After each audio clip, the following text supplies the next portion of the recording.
गुरुदेव, अंकिंचन धर्म क्या है? अंकिंचन का शाब्दिक अर्थ है अंकिंचनता, अर्थात कुछ भी मेरा नहीं।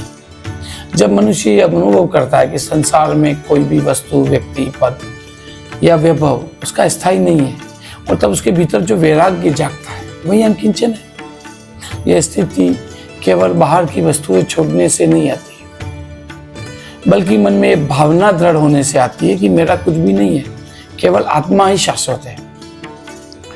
जैन दर्शन में अंकिंचन को केवल भौतिक त्याग तक सीमित नहीं माना गया। उसके 3 मुख्य स्तर बताए हैं, जैसे भौतिक अंकिंचन, संपत्ति, घर, परिवार, वैभव, सभी को क्षणभंगुर मान करके उसकी आसक्ति को त्याग करना, उसे भौतिक अंकिंचन कहते हैं। मानसिक अंकिंचन, मन में मेरा, तेरा, अहंकार, ईर्ष्या, लोभ, तृष्णा का त्याग करना, उसे मानसिक अंकिंचन कहते हैं। आध्यात्मिक अंकिंचन, आत्मा को शाश्वत मानकर बाकी सबको असार समझना, मोह का पूर्ण विसर्जन कर देना, उसे आध्यात्मिक अंकिंचन कहते हैं। जैन धर्म में अंकिंचन को धर्म इसलिए कहा गया है क्योंकि वह मोह के बंधनों को काटता है। धन, पद, रिश्ते, ये सब अस्थायी है। इनसे जुड़ा हुआ मोह ही कर्म का बंधन करता है, और यही आत्मा को जन्म मरण के चक्र में बांधता है। जब व्यक्ति मोह माया से मुक्त होकर अंकिंचन बनता है, तभी आत्मा की असली शुद्धि होती है। यही शुद्धि धर्म है।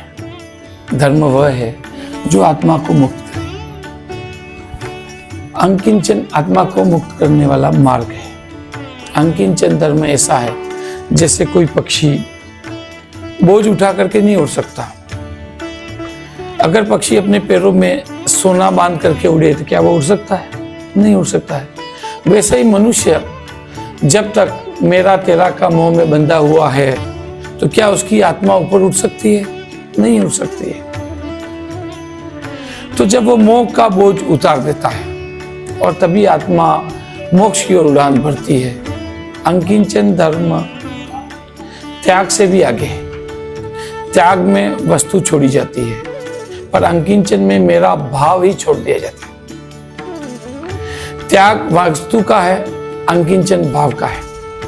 त्याग हम छोड़ते हैं, अंकिंचन में हम सब छूट जाता है।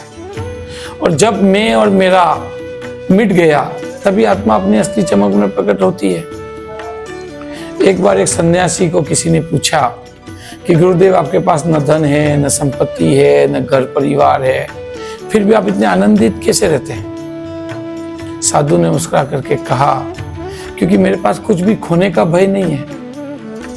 अंकिंचन हो गया, वो भय और चिंता से मुक्त हो गया, और यही असली स्वतंत्रता है।